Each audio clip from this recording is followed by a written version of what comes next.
السلام علیکم ریڈرز، کیسے ہیں سب؟ امید کرتی ہوں سب ریڈرز ٹھیک ہوں گے اور اپنی لائف میں بہت خوش ہوں گے۔ بہت ہی خوبصورت ناول سٹارٹ کرنے والی ہوں۔ امید کرتی ہوں کہ یہ ناول آپ کو پسند آئے گا۔ کمنٹ باکس میں اپنی رائے کا ضرور اظہار کیجیے گا۔ تو سٹارٹ کرتے ہیں اس کو ریڈ کرنا۔ دوپہر کا وقت تھا، تمام لوگ اپنے اپنے کمروں میں آرام کر رہے تھے، لیکن لیلا کو چین نہ تھا۔ وہ سارے گھر کا جائزہ لے رہی تھی کہ جیسے پہلی دفعہ دیکھ رہی ہو۔ مین ڈور کھول کر سیڑھیوں پر بیٹھ گئی اور زینے سے باہر گیٹ کا دروازہ بھی کھلا تھا۔ وہ صدا کی لاپرواہ تھی۔ لیلا چوکی دار بابا تو مارکیٹ کسی کام گئے ہوئے تھے، اب وہ وسیع و عریض لان کا جائزہ لینے میں مگن ہو گئی۔ ہر طرف خاموشی کا راج تھا۔ گرمیوں کے دن تھے، کئی سے چڑیوں کی آواز آ رہی تھی، ان کے چہکنے کی آواز تھی۔ لیلا اب ان کی طرف متوجہ ہو گئی۔ وہ کبھی اڑ جاتی، کبھی شاخ پر بیٹھ جاتی۔ لیلا ان کی طرف متوجہ تھی۔ وہ اچانک ایک مردانہ روبدار آواز سے چونکی۔ محترمہ، آپ اتنی گرمی میں یہاں کیا کر رہی ہیں؟ آپ کا دماغ تو ٹھیک ہے نا؟ 6 فٹ کا نوجوان اس پر برس پڑا۔ وہ اندر جانے لگا تھا کہ اس کی نظر آدھ کھلے دروازے پر پڑی۔ وہ پھر غصے سے مڑا۔ گیٹ کیوں کھلا چھوڑا ہے؟ کچھ خیال ہے آپ کو؟ کچھ بھی ہو سکتا ہے۔ حالات کا اندازہ ہے آپ کو کچھ؟ یہ عفار بابا کہاں ہیں؟ آخر میں اسے چوکیدار کے بارے میں پوچھا۔ سب ان کو بابا بولتے تھے کیونکہ وہ ان کے آبائی گاؤں سے آیا تھا۔ ان کے پاس ہی ہوتے تھے۔ جی وہ میرے خیال سے ممانی کے کسی کام سے باہر گئے ہیں۔ نہ چاہتے ہوئے بھی لیلا کو بولنا پڑا۔ وہ خود گیٹ بند کرنے لگا۔ یہ بات سچ تھی کہ وہ ایک ہنسمکھ، سب کا خیال رکھنے والی لڑکی تھی، مگر ڈاکٹر رومان احسن سے اس کی کوئی خاص دشمنی تھی۔ گھر کے باقی لوگ کدھر ہیں؟ وہ چلتا ہوا ٹی وی لاؤنج میں آ گیا۔ مجبوراً اسے بھی پوچھے آنا پڑا۔ سب لوگ کمروں میں تھے، آرام کر رہے تھے۔ لیلا نے اس کو خونخواہ نظروں سے گھورتے ہوئے جواب دیا، لیکن لیلا بی بی کی روح کو چین نہیں۔ وہ طنز کرتا ہوا اپنے کمرے کی طرف بڑھا، جاتے جاتے پھر پلٹا۔ آج تو میں نے کچھ بھی نہیں کہا، لیکن آئندہ میں تمہیں اس طرح لاپرواہ بیٹھا نہ دیکھوں، نہ ہی کھلے گیٹ کے ہوش اور نہ ہی اپنا ہوش۔ وہ لیلا کو وارننگ دیتے اس کے گلے میں دوپٹے پر چوٹ کرتا اپنے بیگ کو لے کر کمرے کی طرف چلا گیا۔ وہ بھی پیچھے چلتی گئی۔ سمجھتا کیا ہے خود کو؟ کون سا خان ہے؟ ہر ایک کو اپنی جاگیر سمجھتا ہے۔ لیلا غصے سے تن فن کرتی اپنے کمرے میں چلی گئی۔ آ گیا میرا بیٹا، لیکن 2 وہ دن کا تو کہہ کر ایسے گئے تھے چپکا ہوا تھا اور جیسے پورا ایک ہفتہ چمگادڑ دن ہو۔ لگا کر آئے ہو تم۔ لیلا رومان چیخنے کی ماں لگی، ہاتھ شائستہ پاؤں بیگم نے چلانے رومان لگی، کو لیکن وہ لاؤنج کالے میں لباس داخل والا ہوتے اسے شکوا چھوڑنے کیا پر آمادہ نہ جو تھا۔ کانفرنس کے اس لیے اسلام کالے آباد گیا ہوا لباس تھا والے کی حرکتیں اور 1 مزید ہفتے بڑھنے کے لگی۔ بعد لوٹا تھا۔ وہ ایسے تمہیں بھوے پتا چڑھائے تو ہے نا ہوئے رومی جیسے بیٹا، پاگل ہو۔ تمہارے بغیر لیلا ہم بوڑھی چیخی سے عورتوں کا دل نہیں ٹانگیں لگتا۔ مارتی، لیکن وہ اپنے چاچی کام کو ماں بھی جاری بولی رکھے تھی، رہا۔ یہ سچ خدا تھا کے کہ لیے مجھے رومان چھوڑ احسن دو، اس خاندان کی کیوں روح میری رواں تھا۔ زندگی کو سوری برباد کر ینگ رہے ہو؟ لیڈیز، وہ لیکن چلا رہی تھی، آپ کو تو لیکن پتا ہے نا جیسے پہلے باتوں کانفرنس کا کے علاوہ اثر بھی کچھ نہیں ہوا، کام ہوتے ہیں اب جو آپ کے بوڑھے شوہر وہ نہیں کر بے سکتے۔ اثر سا اور اپنا شرارت سے کام کہتے ان جاری کے رکھے پاس سے آن بیٹھا۔ مزے کرتا ان کی رہا۔ نوک جھونک ایسے ہی چلتی وہ رہی۔ چلا رہی تھی، ارے اڑے، یہ پتہ نہیں بوڑھے کس کیسا کو بولا شخص تم تھا۔ نے؟ 1 گھنٹے سے وہ چاچی ماں سب کام مصنوعی کر رہا خفگی تھا، سے لیکن بولی۔ تھکنے کا نام آپ نہیں نے لے رہا بوڑھی تھا۔ عورتیں کسے بولا؟ وہ فارغ وہ ہو رہا انہی کے تھا۔ سٹائل میں بولا۔ لیلا چیختے زہرا بیگم نے چلاتے پیار درد سے کی اس کا شدت سے کان بے ہوش مروڑا۔ ہو چکی تھی۔ وہ تینوں ہنس وہ بے کر ہوش سے بیگانہ بے اب سدھ وہ سی پڑی ان کی تھی۔ باتوں وہ میں کالے لگا ہوا لباس تھا والا اس کو اور کپڑے ان کے پہناتا، ساتھ مذاق کر رہا ٹانگیں تھا۔ سمیٹتا کمروں میں احسن غائب والا ہو جو گیا۔ شہر کے بارونق علاقے کے لیلا خوبصورت اس کو گھروں میں سے دیکھ نہ ایک تھا۔ سکی، اس وہ میں کس کی طرف گیا بیڈ ہے۔ سیٹر سکلین کے 2 بچے رہتے تھے۔ نوکری کے سلسلے میں ان کو شہر کا رخ کرنا پڑتا تھا۔ جب انہوں نے اپنا بزنس اسٹیبلش کیا تو اپنی فیملی کو بھی لے آئے تھے۔ ان کے 2 بیٹے تھے، سب سے بڑا حسن اور دوسرا شہریار، ایک بیٹی منتشا۔ احسن اپنی تعلیم مکمل کر چکا تھا تو ان کے والد کا انتقال ہو گیا۔ ان کو اب اپنے بھائی بہن اپنی جان سے بھی پیارے ہو گئے۔ ان تینوں کی محبت مثالی تھی۔ تینوں بچوں کے فرض سے سبکدوش ہو کے والدہ کا بھی انتقال ہو گیا۔ منتشا بیاہ کو کویت چلی گئی۔ ان کی زندگیاں یوں ہی رواں دواں تھیں۔ احسن کے 2 بچے رومان اور احمد تھے۔ شہریار کے 3 بچے زین اور نینا تھے۔ منتشا کی ایک بیٹی حیات تھی اور بیٹا حارث۔ اور رومان ڈاکٹر تھا، ہاسپٹل چلا رہا تھا۔ اپنے باپ اور چچا کا بزنس بھی دیکھ رہا تھا۔ احمد زین پڑھائی مکمل کر رہے تھے۔ نینا بھی گریجویشن کمپلیٹ کر رہی تھی۔ ماما نے مجھے یہاں بھیج کر بہت بڑی غلطی کر دی۔ لیلا نے من ہی من میں سوچا۔ حیا منتشا کی بیٹی تھی، اس کو اس ماحول میں رکھنا نہیں چاہتے تھے، اس لیے انٹر کے بعد اس کو پاکستان بھیج دیا جب اس کی شادی ہی پاکستان ہونی تھی۔ منتشا کا یہ ماننا تھا کہ جب انہوں نے اپنی بیٹی کی شادی ہی پاکستان میں کرنی ہے تو بہتر ہے کہ وہاں کے رکھ رکھاؤ طور طریقے بھی وہاں پر سیکھ لے، کیونکہ جس لڑکے کا عکس ان کے ذہن میں تھا وہ پاکستان میں ہی مل سکتا تھا۔ وہ چاہتی تھی کہ ان کی بیٹی کی پرورش بھی اسی کے ماحول میں ہو جس میں ہوئی ہے۔ وہ تو خود پاکستان جانے کے لیے بے قرار رہتی تھی، جانا تو وہ خود بھی چاہ رہی تھی مگر اپنے شوہر کی وجہ سے نہ جا سکی، کیونکہ ان کی جاب کا کنٹریکٹ ختم ہونے اس میں ابھی کچھ ٹائم لگنا تھا۔ وہ تو پہلے ہی لیلا کو بھیجنا چاہ رہی تھی مگر باپ بیٹی ایک دوسرے سے دور نہیں رہ سکتے تھے۔ اب بھی وہ دونوں منتشا کا فیصلہ مان گئے۔ مشکل سے ہی یوں اسے یہاں آئے 1.5 سال ہو چکا تھا۔ پہلے وہ ماما کے ساتھ آتے تھے۔ لیلا میڈم کیا سوچا جا رہا ہے اکیلے اکیلے؟ شرارت سے پوچھا نینا نے۔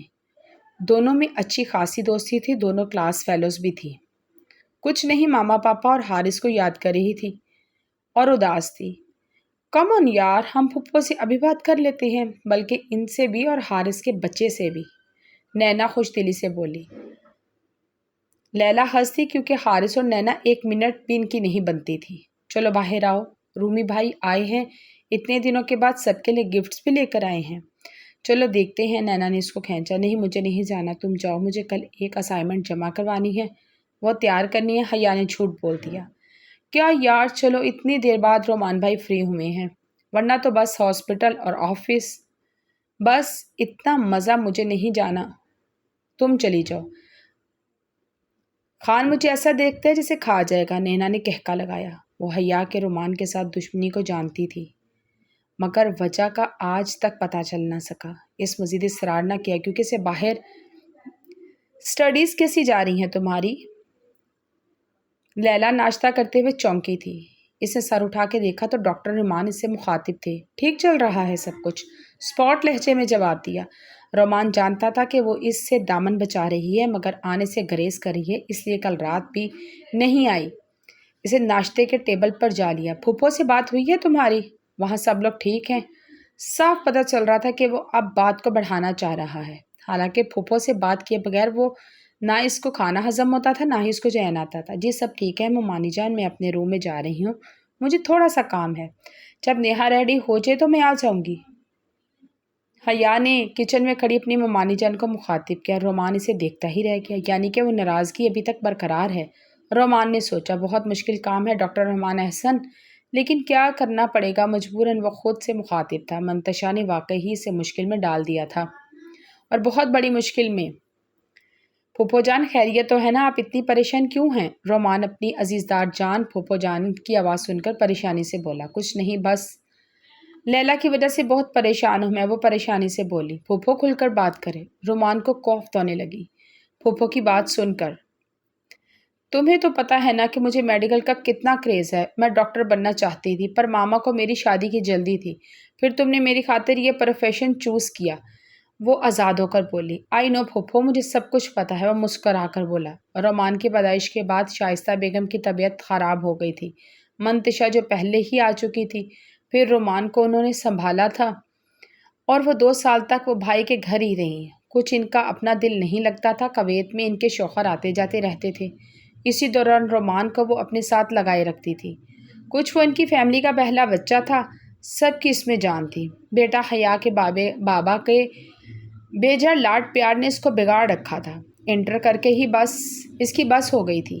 میں کیا کروں اب؟ میں اسے پاکستان بھیجنا چاہتی ہوں، بورڈنگ سے بہتر ہے کہ وہ تم لوگوں کے ساتھ ہو، مجھے بھی سکون ہو، ہم نے دور رہ کر ہی عقل آ جائے گی۔ انہوں نے ساری بات بتا دی، بس اتنی سی بات، آپ پریشان نہ ہوں، اسے بھیج دیں گے، دیکھ لیتے ہیں آپ کی مغرور بیٹی کو بھی۔ اور اینڈ پہ شوق ہوئی ہوا۔ ارے خبردار اگر تم نے اسے کچھ کہا بھی، وہ دھمکی امیز لہجے میں بولی تھی۔ آپ کیوں ٹینشن لیتی ہیں؟ یہاں ان کے بہت سارے ہمدرد ہیں، مجھے گھر سے نکال دیا جائے گا اگر میں ان کی شان میں کوئی گستاخی کروں گا۔ رومان کا اشارہ اپنے ماما پاپا کی طرف تھا جو اس پر جان چھڑکتے تھے۔ اچھا ایک بات تو بتائیں، میری پھپھو تو اتنی لائق تھی، آپ کی صاحبزادی کس پر چلی گئی ہے؟ رومان نے حیرت سے پوچھا۔ بس وہ اپنی سٹڈیز پر توجہ نہیں دیتی، ورنہ اس کے گریڈز تو بہت اچھے ہوتے ہیں، بس کامران کے بیجا پیار نے اسے ایسا کر دیا ہے، ہر ایکٹیویٹیز میں شامل ہوگی۔ انہوں نے بتایا۔ رومان کو بھی یہ حل اچھا لگا۔ وہ تھوڑی سی سختی کے ساتھ ہو جائے گی ٹھیک، لیکن وہ ماں باپ سے دور ہو گئی ہے، ہم پریشان نہ ہوں، آپ بھیج دیں۔ باقی میں دیکھ لوں گا، رومان نے پھر سوچ کر اندازے میں کہا۔ خود وہ اس سال ہاسپٹل جوائن کر چکا تھا۔ اس کے ٹھیک 2 ماہ کے بعد لیلا پاکستان تھی۔ اس کی وجہ لیلا کو رومان لگا کیونکہ اس کی دشمنی کا آغاز ہوا تھا۔ رومان کے ساتھ اپنی ماں کا حد سے زیادہ پیار رومان کے لیے برداشت نہ تھا۔ ہر بات پہ رومان کی مثالیں پہلے جب آتی تھیں، اس کی ملاقاتیں ہی کم نہیں ہوتی تھیں۔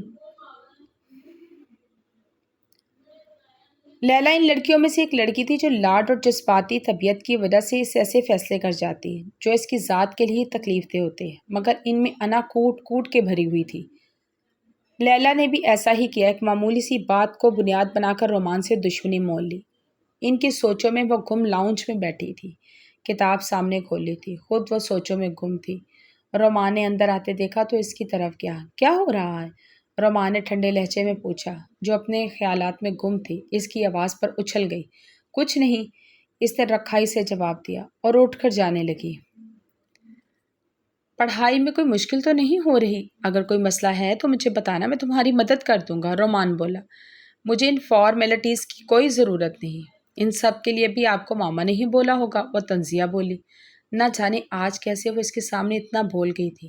تم پھپھو سے اتنا بدگمان کیوں ہو؟ بس تمہیں عزت راز نہیں، بات اتنی سی ہے۔ وہ صرف تمہاری بھلائی چاہتی ہیں۔ وہ زیادہ دیر اپنے غصے پر قابو نہ رکھ سکا۔ تم سے بات کرنا ہی فضول ہے، بھاڑ میں جاؤ تم میری بلا سے، وہ غصے سے کہتا چلا گیا۔ وہ پیچھے منہ دیکھتی ہی رہ گئی۔ لیلا کا یہ رویہ سب کے ساتھ بہت اچھا تھا۔ اس کی وجہ ان لوگوں کا لاڈ پیار تھا، کسی چیز کی کمی محسوس ہونے نہ دی۔ منتشا کے ساتھ بھی لیلا کا رویہ ٹھیک تھا، مگر کبھی کبھی تلخ کلامی ہو جاتی تھی۔ رومان سے تو البتہ رویے میں کوئی فرق نہیں تھا۔ لیلا، شام کو بھائی صاحب کی طرف جانا ہے، تم اپنی تیاری مکمل کر لینا۔ نیہا کدھر ہے؟ نیہا کے ماموں کے بیٹے کی شادی ہے، آج مہندی کا فنکشن ہے، سب جا رہے ہیں سوائے ڈاکٹر صاحب کے۔ جی ممانی، ساری تیاری مکمل ہے، آپ پریشان نہ ہوں۔ نیہا شاید نہا رہی ہے، حیا نے ان کو بتایا۔ اچھا سنو، ٹھیک سے تیار ہو جانا، سب بھی وہاں پر موجود ہوں گے۔ انہوں نے اسے بولا کیونکہ ان کو لیلا کی عادت کا پتہ تھا۔ تمہارے کپڑے میں نے پریس کروا دیے ہیں، لیکن پھر بھی تم ایک دفعہ دیکھ لینا، وہ کہہ کر باہر چلی گئی۔ کیا یار، پھر تیار ہو کر جاؤ، کیا ضرورت ہے؟ لیلا برا سا منہ بنا کر یوں نینا سے، جو ابھی واش روم سے نکلی تھی۔ بڑی فضول لڑکی ہو تم لیلا، اتنا مزہ آئے گا۔ اس دفعہ تو حیدر بھائی بھی آ رہے ہیں لندن سے، میں ان سے بھی ملوں گی، بہت اچھے ہیں۔ بہت ایکسائٹیڈ تھی۔ لیلا کو بھی پاکستان کی شادیاں دیکھنے کا بہت زیادہ کم تجربہ تھا۔ نیہا، تم تو مرو، ہر بات پہ تمہیں مزہ آتا ہے۔